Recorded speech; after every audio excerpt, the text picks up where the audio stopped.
I'm not voting Republican on November 2nd, because unlike the Tea Party, I remember. I remember which party defends tax breaks for corporations that move their operations and your job overseas. Yeah, I remember. I remember that nobody knew that the levees were going to break.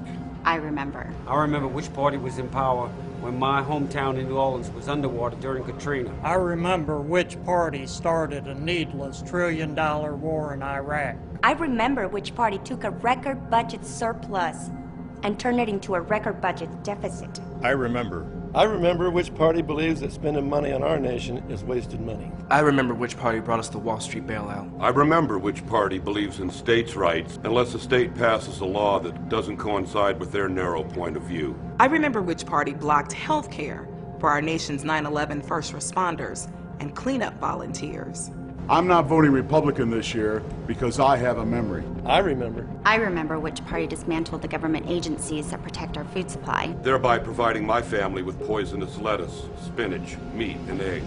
I'm not voting Republican this year because I have a memory. I remember. I remember which party believes that the only problem wrong with our nation is the wealthy don't have enough money and enough freedom to pollute our air and water. I'm not voting Republican this year because I do have a memory. I remember which party has worked tirelessly to destroy Social Security, Medicare, Public education, civil rights, and equal pay for women. I remember. Because I remember. I remember which party believes that by giving our government less money, it'll somehow have more money. I remember which party was in power during every major banking crisis since 1900. I remember. I remember. I remember which party cannot hear the screams of the people, but the whispers of big business. I remember. I remember which party wants to take our country back. And I remember which party wants to take our country forward. I'm not voting Republican this year because I remember. On November 2nd, you should remember too.